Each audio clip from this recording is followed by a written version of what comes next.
nous allons à Ziguinchor faire la promotion du programme de mise à niveau des entreprises du Sénégal qui, pour rappel, a débuté depuis septembre 2005. Nous sommes à notre 8e année d'existence, mais c'est parce que aussi on a senti en tout cas une grande détermination et un grand engouement de la part du président de la Chambre de commerce de Ziguinchor pour que Ziguinchor soit la première étape d'une politique que je pourrais dire de redéploiement, ou bien d'une politique de en tout cas réorientation de l'intervention du bureau des interventions du bureau de mise à niveau vers l'intérieur du pays, aussi vers une cible qui jusque-là était plus ou moins laissée en rade dans les interventions du bureau de mise à niveau, qui est la cible petite et moyenne entreprise à fort potentiel. Nous sommes aujourd'hui à Ziguinchor, à la région de Ziguinchor, et plus en tout cas précisément dans la région naturelle de la Casamance, parce que bon, nos interventions ne se limiteront pas à Ziguinchor. Aujourd'hui c'est Ziguinchor, il y a Sédhiou, il y a Kolda aussi, qui sont intéressés, eu égard aux potentialités économiques que recèlent ces différentes régions. On nous a signalé des bananeraies à Kolda par exemple. Je pense qu'aujourd'hui, peut-être que je le dirai très rapidement, nous avons visité quelques entreprises, mais malheureusement, on n'a pas eu le temps de visiter l'ensemble des entreprises parce que le potentiel est plus important que ce que nous avons visité. Mais en tout cas, sachez que la mission va se poursuivre sous d'autres formes, avec des relais locaux, et c'est là aussi le plus important. Ce n'est pas faire une mission et que ça s'arrête là. Ce que je pourrais dire très rapidement en termes de constat, la région a un potentiel de développement industriel énorme. Au regard, en tout cas, de l'investissement réalisé par 5 entreprises seulement prises au hasard, nous sommes à quelques 5 milliards d'investissements. Et ces entreprises évoluent dans les secteurs aussi divers que la chimie, notamment les questions de savonnerie. Nous avons visité une entreprise de savonnerie dans le domaine industriel de Ziguinchor.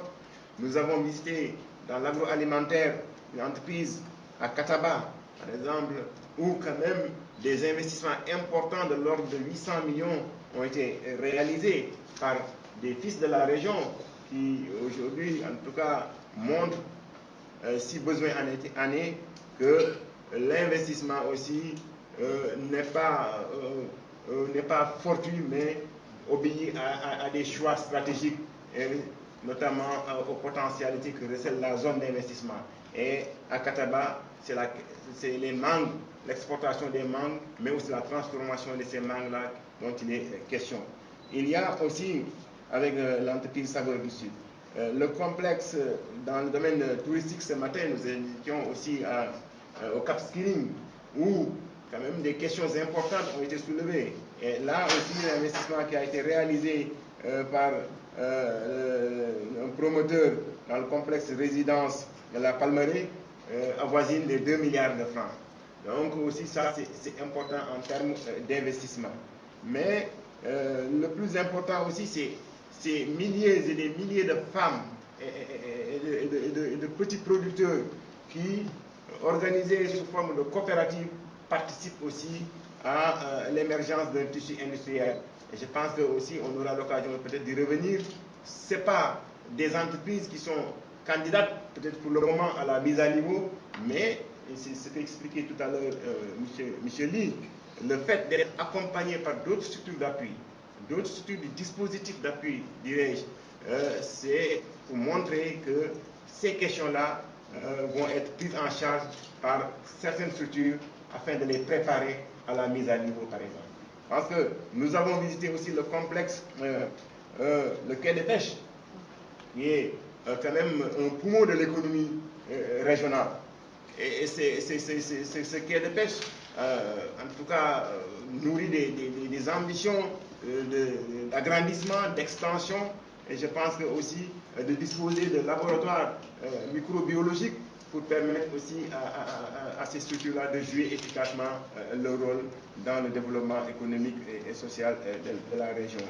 pense aussi à des entreprises franches d'exportation, notamment Sénéfan, et qui aujourd'hui quand même est une entreprise qui n'a rien à envier des entreprises performantes européennes quant au respect des normes, quant aux procédures, en tout cas de traçabilité de leurs produits qu'ils exportent dans les grands pays européens. Je pense aussi qu'aujourd'hui, nous pouvons dire que pour le programme de mise à niveau, il y a des entreprises qui, d'ores et déjà, sont disposées, ou bien en tout cas présentent le profil d'entreprises qui peuvent être éligibles très rapidement à la mise à niveau. Et il y a un autre groupe d'entreprises qui n'ont pas aujourd'hui peut-être le profil, mais qui, dans un souci d'accompagnement de leur croissance, pourraient, les années à venir, très rapidement intégrer aussi la mise à niveau avec succès. Je pense que ce sont ces deux catégories d'entreprises que nous avons visitées, et très rapidement, des contraintes ont été soulevées par ces entreprises-là. Je prends l'exemple du secteur de l'hôtellerie. La desserte de la destination, de manière générale, en Sénégal, a été posée comme contrainte, eu égard à la cherté de la destination. Mais aussi, la possibilité, à partir de l'Europe, de venir directement en Casamance a été posée aussi comme contrainte, parce que ça renchérit le coût du transport, le coût donc de la destination Ziguinchor. Quand bien même que la destination offre des services assez compétitifs, mais grevés malheureusement par le coût du transport, parce que tu es obligé d'aller jusqu'à Dakar, passer une nuit ou 2 nuits avant d'embarquer pour Ziguinchor. Donc ce sont des questions que nous ne manquerons pas de porter à la connaissance des autorités, parce que ce matin, que ce soit la stratégie de croissance accélérée qui a comme parmi ses grappes le tourisme, les industries culturelles et l'artisanat d'art comme grappe sectorielle, je pense qu'on ne manquera pas d'attirer l'attention du ministère du Tourisme et des loisirs sur cette question-là. Je pense aussi que la question de la formation est revenue de long en large sur les entretiens que nous avons eus avec les différents promoteurs. Cette question de la formation professionnelle, que ce soit une formation initiale ou bien la formation continue, pose problème aussi. Parce que si nous voulons être performants, notamment dans le secteur touristique et dans le secteur de l'hôtellerie, je pense que cette formation doit être au cœur des préoccupations. Et on nous signalait que dans l'ensemble de la région de Ziguinchor, il n'existe pas une école de formation en tourisme ou hôtellerie. Donc ça pose un problème de, en tout cas, qualification du personnel qui est employé dans ces structures-là. Le financement, parce que aussi la mise à niveau n'est pas une structure de financement. La mise à niveau accompagne l'entrepreneur ou bien l'entreprise dans ses choix stratégiques grâce à des diagnostics qui sont faits pour montrer les faiblesses, les forces, les menaces, les opportunités du secteur, mais aussi pour aller avec le chef d'entreprise dans la conception d'un plan de mise à niveau qui va prévoir les investissements matériels et immatériels à réaliser. Et c'est seulement après la réalisation de ces investissements que la mise à niveau vient apporter une prime à ces investissements. C'est une prime à encourager les investissements. Donc vous voyez que c'est le chef d'entreprise qui s'engage, qui réalise ces investissements et qui vient vers la mise à niveau pour quand même avoir en tout cas ces primes comme en tout cas, bonus en tout cas de l'investissement réalisé. Je pense que M. Pascal Emba, ici présent, pourrait largement en revenir parce que tout simplement ayant bénéficié de cet accompagnement de la mise à niveau. Donc, les structures de financement qui sont là doivent trouver des solutions, doivent trouver en tout cas des innovations aptes à permettre à ces entreprises de financer leurs investissements avant que la mise à niveau ne vienne aussi apporter son action par rapport à la réalisation de ces investissements-là. Je pense que la question du financement est largement revenue Bon, pour les femmes, par exemple, de Boré, de l'unité de Boré, nous avons constaté que aujourd'hui, la question du fonds de roulement se pose, tout simplement. Le PADEC est en train de les appuyer, mais cet appui du PADEC est limité.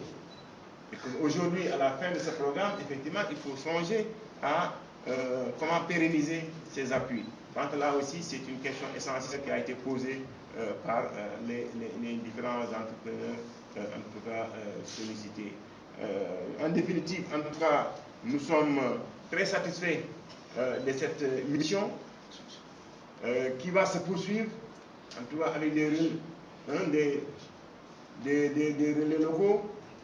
Et je pense aussi que de nouveaux projets sont envisagés, de nouveaux investissements. C'est le cas donc de Sénéfan qui envisage d'investir dans l'armement, notamment l'acquisition de bateaux pour permettre effectivement l'approvisionnement en matières premières, parce que très souvent aujourd'hui c'est la ressource halieutique qui fait problème, qui fait défaut. La rareté de la ressource halieutique. Donc on posait la question du repos biologique qui pourrait être une solution, mais parce qu'on voit des usines qui ne tournent plus à 100% faute de ressources. Je pense que là aussi une des solutions pourrait être l'acquisition d'armement qui permet aussi à ces unités de s'approvisionner en matières premières en quantité suffisante. Maintenant, le président de la Chambre de commerce a posé la question des prochains pas. La question aussi de la présence physique du bureau de mise à niveau dans les régions, notamment à Ziguinchor, à l'instar de ce qu'a fait l'APIX. Mais bon, on rappelle aussi que l'APIX est resté longtemps sans avoir de relais au niveau national. Bon, je pense qu'on ne va pas encore recréer la roue. Nous, en tout cas, nous sommes partisans de l'efficacité dans l'intervention. L'efficacité dans l'intervention, c'est que si APIX dispose d'un local fonctionnel, opérationnel au niveau de Ziguinchor, on va venir vers l'APIX pour aussi avoir une représentation. Ça ne nécessite pas beaucoup d'espace, beaucoup de personnes, compte tenu de l'importance aujourd'hui des technologies de l'information et de la communication. Il s'agit d'assurer un suivi des entreprises qui ont été identifiées comme potentiellement éligibles. Et sous ce suivi pourrait être assuré normalement par l'APIX. En tout cas, pour la mission, on va mettre en place un comité de suivi qui va essayer de se réunir, en tout cas, si ce ne se réunit pas physiquement, tous les mois, d'avoir une remontée des informations sur qu'est-ce qui est advenu des entreprises en tout cas, qui ont été retenues comme candidates au programme de mise à niveau. Et sous ce rapport, la Chambre de commerce va jouer un rôle prépondérant et toutes les structures qui nous ont accompagnés dans cette mission aussi pourront participer très rapidement au suivi des décisions arrêtées. Je pense que ce que je pourrais vous donner comme échéancier, comme en tout cas agenda, dès le mois prochain, des termes de référence d'un programme de mise à niveau spécial Casamance seront en tout cas élaborés dans un mois. Dans le deuxième mois, ces termes de référence d'un programme spécial de mise à niveau Casamance seront envoyés à nos partenaires techniques et financiers pour aussi partager avec eux. Auparavant, ces termes de référence seront partagés, bien entendu, avec l'ensemble des acteurs qui nous ont accompagnés dans cette mission. Une fois que ces termes de référence validés par les acteurs impliqués, par les partenaires techniques et financiers, parce que n'oublions pas que nous avons été accompagnés dans cette mission et par l'AFD et par la délégation de l'Union européenne et soutenus par l'ONUDI. C'est l'ONUDI qui a aussi soutenu cette mission. Donc, on va les envoyer à nos partenaires. Une fois que ce sera validé, le programme, en tout cas le projet de programme spécial Casamance, de mise à niveau spécial Casamance, les entreprises de Casamance, pourra au moins être adopté avant la fin de l'année 2013. Et comme ça, en 2014, ce programme démarrera avec, nous espérons, un portefeuille de 5 à 6 entreprises potentielles qui puissent intégrer la mise à niveau. Voilà ce que je pourrais dire très rapidement en termes d'introduction. et qu'aujourd'hui, j'allais oublier, la question de l'énergie s'est posée essentiellement pour les entreprises comme celles qui évoluent dans le secteur du tourisme et dans le secteur aussi de la transformation des produits halieutiques. En moyenne, les factures d'électricité tournent autour de entre 1 million jusqu'à 8 millions de francs CFA par mois. Je pense que c'est une charge excessive, en tout cas pour les entreprises concernées, et nous pensons qu'il faudra d'ores et déjà initier la réflexion pour envisager des solutions alternatives, notamment avec les énergies renouvelables, notamment avec aussi la biomasse. Rien que pour les femmes de Boré, une petite unité de transformation plus ou moins artisanale, la facture d'électricité représente presque 40% du coût de production, avec 250 000 francs par mois parce qu'elles utilisent le gaz, par exemple. Donc ça, c'est des questions qui peuvent expliquer un tout petit peu la faible croissance des entreprises, parce que confronté à ces questions de maîtrise de l'énergie électrique, de l'énergie tout court. Donc c'est une question essentielle qui, dans le futur, en tout cas, va occuper une place importante. C'est pour cette raison qu'au niveau du bureau de mise à niveau, nous avons instruit nos experts en charge de l'efficacité énergétique et des questions de l'environnement de bien creuser pour proposer des solutions aux entreprises quant à la maîtrise de leurs coûts relatifs à l'énergie. Nous sommes aussi dans une administration centrale où, en tout cas, pour plus d'efficacité des interventions des différentes structures, il faut une concertation. Nous porterons cette idée auprès de l'administration fiscale pour leur permettre quand même d'envisager un statut fiscal spécial pour les régions à développement prioritaire. Pas seulement pour la Casamance, mais aussi certainement pour la région de Tambacounda qui est quand même assez désertique au plan industriel, et pour d'autres régions comme Matam qui aujourd'hui, malgré les potentialités, ne connaît pas un développement industriel arrivé. Je pense que ces régions-là, effectivement, pourraient bénéficier pour les entreprises qui évoluent, qui sont restées, de statut fiscal spécial. Je vous remercie.